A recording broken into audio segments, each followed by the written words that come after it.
Okay, 5 facts. Yeah. Fact number 1, I have a plant growing out of my head. Maybe I should move. New plant. Ooh. As Julie mentioned in your pants, I sort of assume we're meant to do 5 facts about ourselves, so I'm gonna do that, I guess, but since I didn't really know what would be interesting or useful to tell you, I thought I would try to come up with something you guys didn't know about me at all, something we just hadn't got around to talking about. So I don't know how good I'm gonna do at this, but I'll try.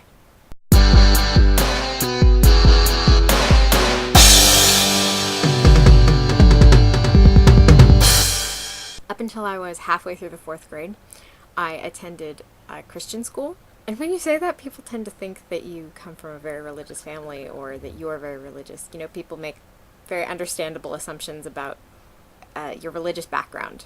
But actually, I don't come from a religious family at all. This is a very small town, and the wide choice was between the public school or this little tiny sort of like a one-room schoolhouse thing that was run by one of the local churches. One of the considerations, I guess, was that the public school system the education quality was not particularly good. But really, I think the main reason my mom put me into the church school is they would let me start kindergarten at the age of 4.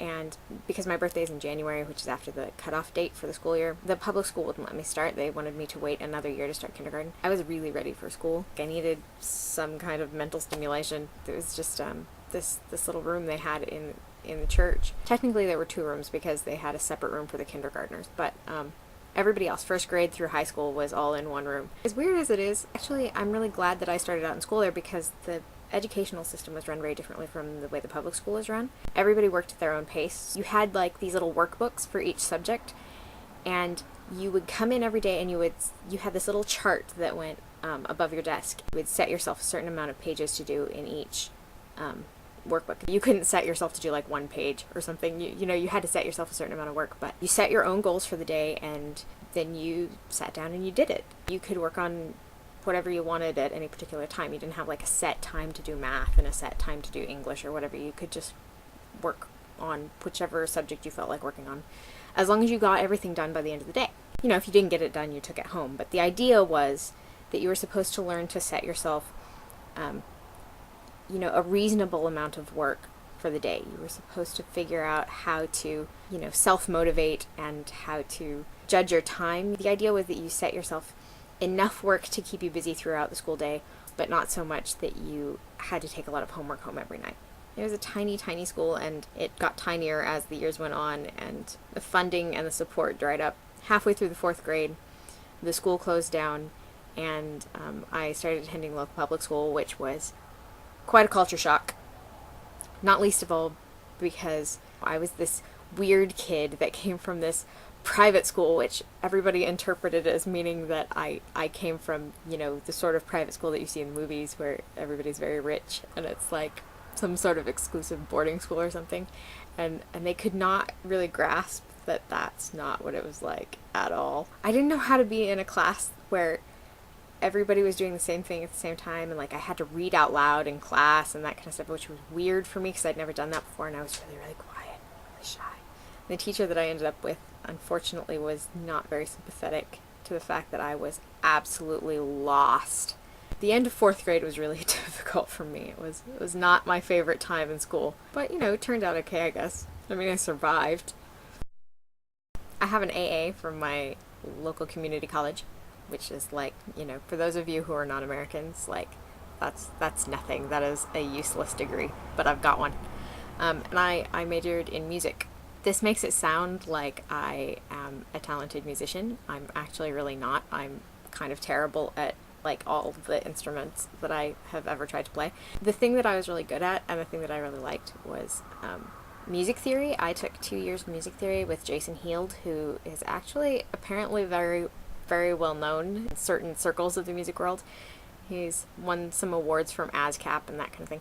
He's really, really brilliant. He was amazing, and I'm so glad that I got to have 2 years of music theory with him. I learned so much. The college had a tutor lab, and sometimes they would ask students who did well in a particular class to be tutors, and so Jason asked me and another girl to be theory tutors, which was kind of exciting. I mean, nobody ever came in to be tutored, but it was exciting to be asked.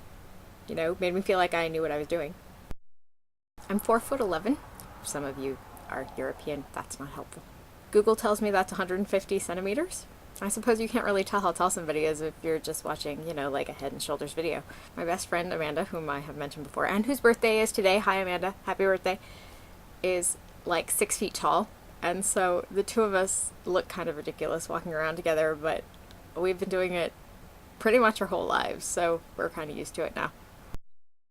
I don't like carrying a purse, so most of the time I just have, like, you know, my ID and some money in my back pocket. Anytime I do decide to take a bag, I take, like, everything, because I have this weird thing about preparedness. So I end up with all kinds of bizarre things in my bag. This is my sunglasses case, which is normal enough. Like 3 hair ties, things to write with. I always have lots of writing utensils. Post-its, surprise, lip balm, little bottle of sunscreen, because I burn, like, if I look at a picture of the sun. Small bottle of aspirin and one of ibuprofen. This is a tube of denture adhesive. Weird, particularly since I don't wear dentures. There's actually a story about why I have that, but it's not very interesting, so I'm not going to tell it. Swiss Army knife, pen with a bottle opener on the top. This is a compressed towel, so I always know where my towel is. It actually probably wouldn't be that useful because you have to drop it in water to uncompress it. And, you know, I don't know how much use a wet towel is going to be. Napkins, package of Kleenex. I don't know what this is. It's a piece of elastic. Pack of playing cards that I've been carrying around since high school. They're very abused. Folding hairbrush that I can't actually use on my hair. There's my keychain measuring tape. I wondered where it was. This is a folding cup that my parents bought like 1,000,000 years ago when we went on a camping trip. I'm not sure why I have it in my bag, but I guess it could be useful. More hair ties. My hair was really long, okay? I needed hair ties a lot. A lighter. I don't smoke, but it does actually come in handy sometimes. And then I always have at least one book in my bag, sometimes 2 or 3.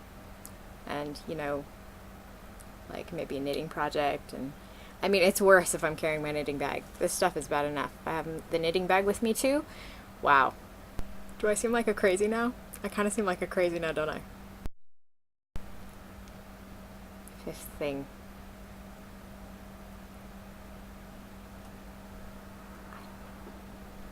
There is no number 5. Oh, how about this? For the last 2 years of high school, and I think for a while after that, actually, instead of a coat, like just a regular ordinary coat, I wore a cape. I wasn't goth or anything. I didn't have some, like, subcultural reason for wearing it. I just thought it was a really practical and awesome thing to have, because it rains a lot here. It's Oregon, and it's cold, and, you know, if you're wearing a cape, you're protected from the rain, and it's like having a blanket. You don't get cold, you know? It honestly never occurred to me that other people were gonna think it was really creepy and weird. I know that sounds stupid, but it's true. I honestly never thought about it until about 5 years after I graduated. One of my friends was like, "You realize everybody thought you were really scary and creepy, right?" It probably didn't help that the only way to wear a backpack with a cape is to wear the cape over the backpack, so I always looked like I had a hunchback. This video is so much too long, but, you know, I figured since we were gonna have a week where we were gonna talk about, you know, stuff about ourselves, it would be good to, like, actually try to give you guys stuff so that we would know each other better. Aren't you glad you know me better now?